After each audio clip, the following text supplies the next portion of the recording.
Bonjour à toutes et à tous. Aujourd'hui, nous allons vous proposer une ébauche de correction explicative des différentes tâches de l'épreuve d'expression écrite. Suivez attentivement.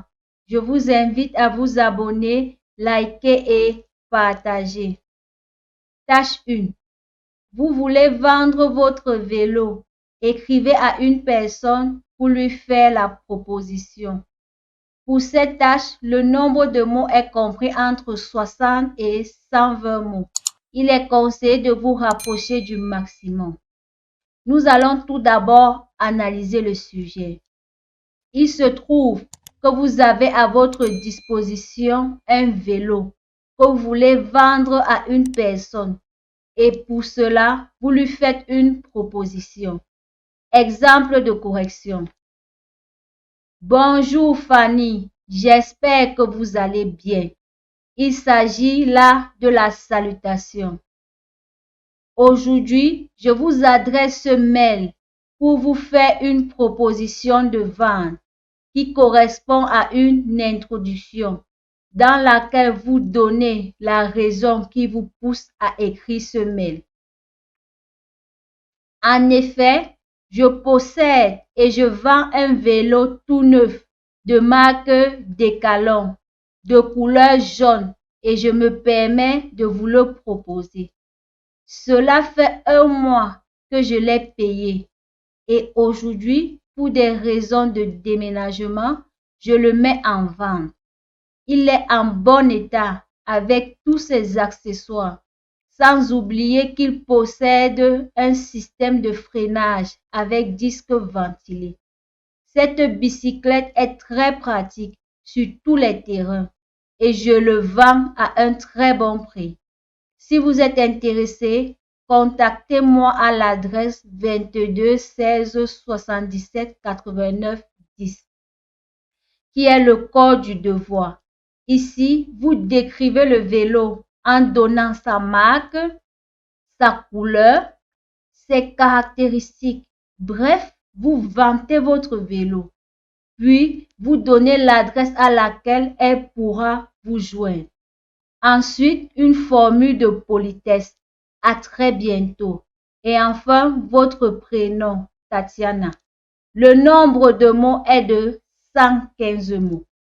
Passons à la tâche 2. Vous êtes étudiant.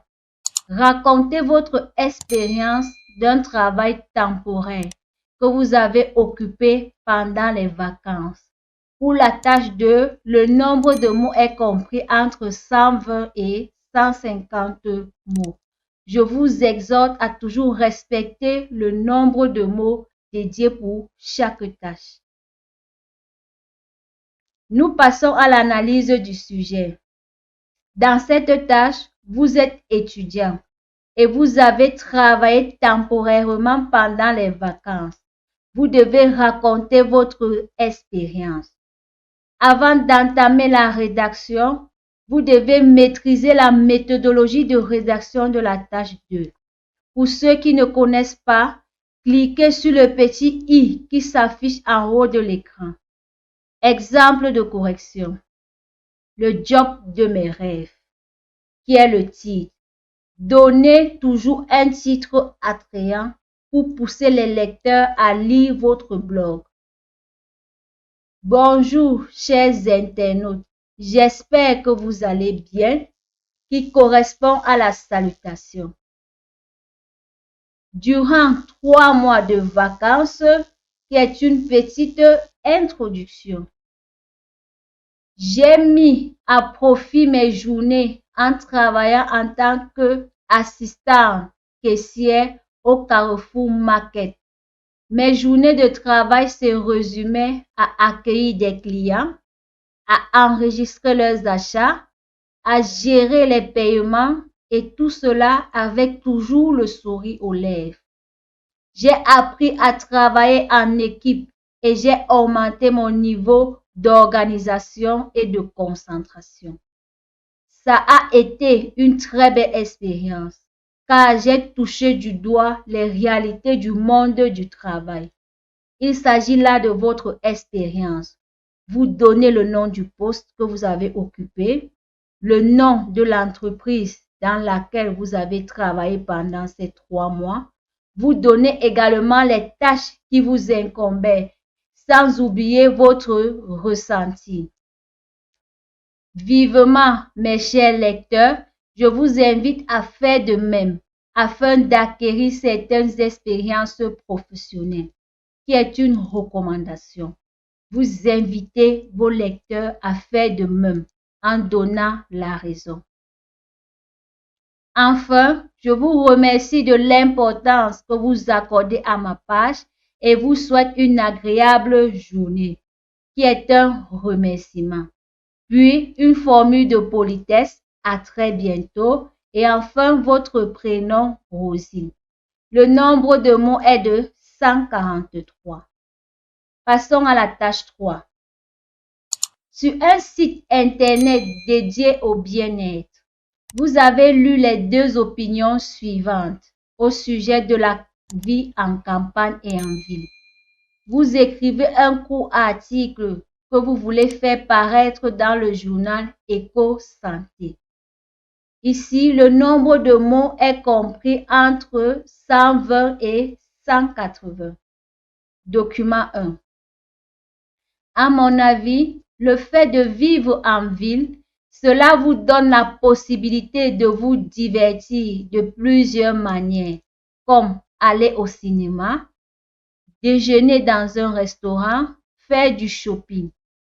Tout est à côté. Vous n'avez pas besoin de parcourir plusieurs kilomètres pour vous distraire. Il suffit de marcher un peu ou de prendre un taxi si le trajet est un peu long. Et vous aurez à disposition tout ce dont vous désirez. Même les amoureux des événements culturels sont servis. Musée, théâtre, opéra, tout y est. Document 2.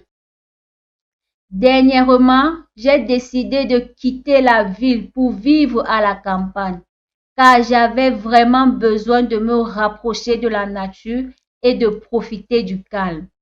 Désormais, au lieu de partir quotidiennement au bar du coin ou au restaurant, j'invite des amis à boire un verre dans la terrasse de ma maison, où j'organise de temps en temps un barbecue dans mon jardin. Un autre détail d'importance m'a encouragé à prendre cette décision. C'est la disponibilité des logements avec des prix largement inférieurs à ceux proposés en ville. Avec mon budget actuel, j'ai une grande maison avec terrasse et jardin privatif. Alors qu'en ville, j'avais droit à un petit appartement au 5e étage d'un immeuble. J'ai également fait une vidéo sur la structure de rédaction de la tâche 3 d'expression écrite. Pour ceux qui ne l'ont pas encore vu, allez-y faire un tour en cliquant sur le petit i qui s'affiche en haut de l'écran avant de revenir sur cette vidéo. Correction. Le débat sur la vie en campagne ou en ville, qui correspond au titre.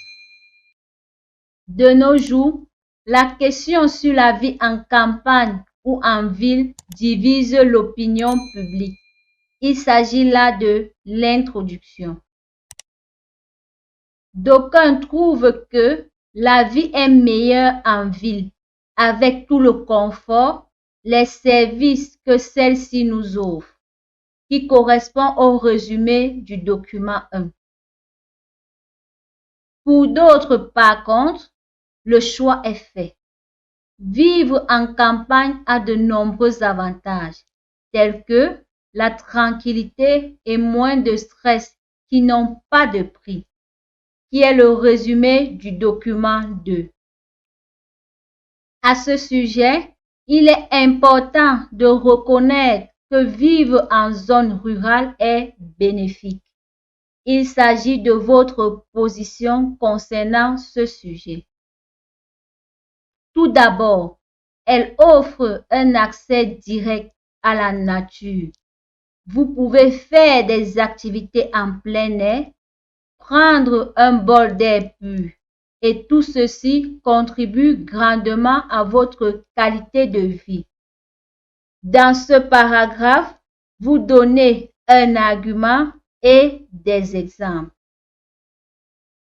Ensuite, les prix de l'immobilier sont très abordables et vous avez droit à plus d'espace à l'intérieur comme à l'extérieur, idéal pour les enfants et la possibilité de faire un potager, qui correspond à l'argument numéro 2. Et enfin, une conclusion. Pour conclure, bien que vivre en campagne, c'est effectivement choisir un quotidien plus doux et plus apaisant, il n'en demeure pas moins qu'il relève d'un véritable défi. Le nombre de mots est de 179 mots.